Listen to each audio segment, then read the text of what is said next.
Hello guys, good evening. Ayan, kauwi lang ni Papa El. Yan na ano siya, nangilaw. At ayan yung mga kuha niya guys. Ang dami. Puno yung isang 1.5 na lalagyan. Ito yung pangalawa niyang bisis na nangilaw. At ayan yung mga kuha niya guys. Ang dami. Dahil may tubig na naman ang ilog, kaya yan, libre na naman sa ulam. Kasi kung bibilhin yan sa bayan ay napakamahal. Lalo na ang hipon. At yan, napakalaki ng mga hipon. Yan. At sasangagin muna para hindi mapanis agad-agad. Pwedeng lahukan ng mga gulay. Ang sinangag na hipon at talangka. Ano ngayon ang talangka guys kasi matataba. At ayan.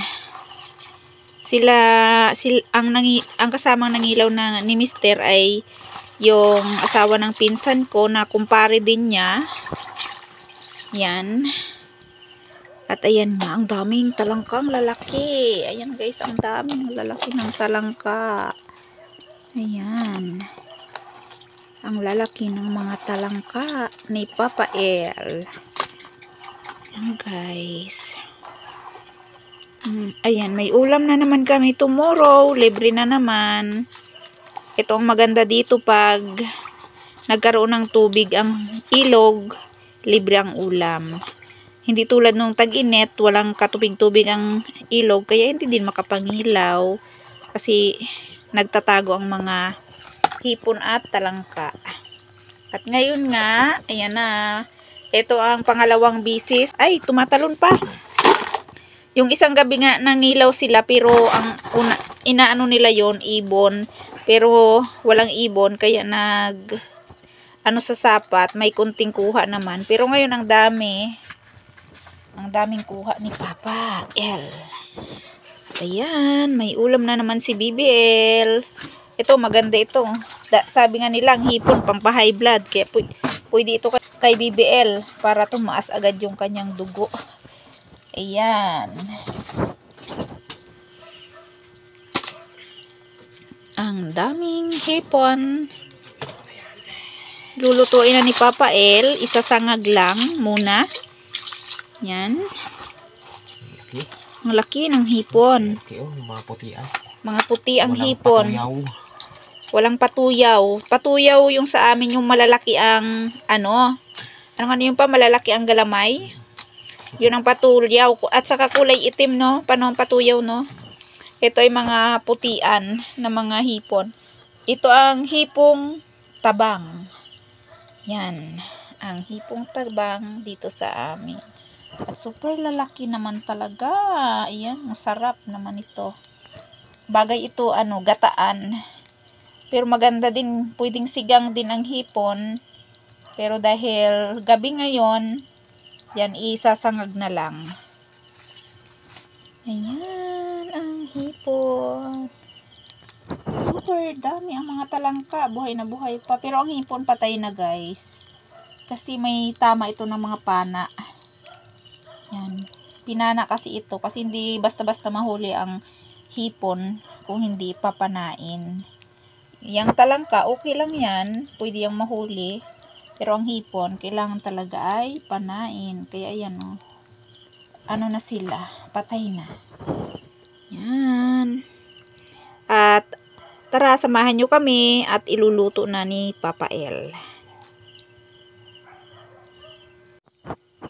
At ito na nga guys, iluluto na ni Papa El. At yung mga talangka ay talaga ayaw bumitaw. Ayan. Ang aming lutuan sa sa apoy, sa kahoy. Ayan, yung mga talangka. Walang magawa. Kahit tumakbo sila, lulutuin pa rin. Ayan. Nakatakas at ang isa pa. Tiyak matutuwa na naman ito si BBL bukas. Kasi may ulam na naman siya. Ayan, tinitimplahan na ni Papa El. Asin lang at saka bitchin yung pang palasa. Yan. At isasangag na. Bukas, pwedeng haluan ng iba't ibang gulay. Tapos gataan, pwede din. Masarap itong ginatan. Yan.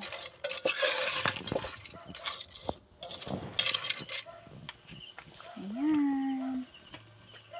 Mausok ang aming lutuan. Tapos lalagyan ng konting tubig para maluto. Para lutong-luto talaga siya, guys. Tuyo pa. Hanggang matuyuan, sabi ni Papa El. Yan, para sure na luto. Yan, patutuyuan siya para sangag na sangag. Ayan, at tatakpan na. Sige na. Ayan na, guys. Binuksan na ulit ni Papa El ang mahiwagang kaldero. At ayan, naluluto na. Malapit na maluto yung aming hipon at talangka. Napakausok, guys. Ayan, ang usok naman. Ayan. Napakausok talaga. Ang lalaki ng mga hipon. At namula-mula na. Ayan, mamula-mula na yung mga hipon. May sabaw pa siya, guys, at kailangan pang patuyuin. Ayan, luto na din ang mga talangka. Ayan, guys. Ang aming ulam. Sumitan na. Samitan pa. Samitan. Tikman pa daw ni Papa El. Isinom na natin, guys, dahil sobrang napakausok at mainit. Baka mainitan itong ating cellphone. Konti na lang, konti na lang. Ayan, konti na lang ang sabaw. At ayan, tatakpan ulit. At ayan na, guys. Luto na ang aming talangka at hipon. Kaso super usok. Ayan, guys. At gagataan na lang bukas or anong maisip na luto na naman. Dito sa talangka at hipon na ito. Ayan. May kunting sabaw pa. Yan. At kakain na kami ni Papa El. Ito ang video namin for tonight. Thank you for watching. At sa mga hindi pa nakaka-subscribe, huwag niyong kalimutang mag-subscribe. At i-hit na din ang notification bell para updated kayo palagi kapag may bago kaming upload. Ayan. Thank you for watching, guys. God bless. Bye-bye. At kakain na kami ni Papa El.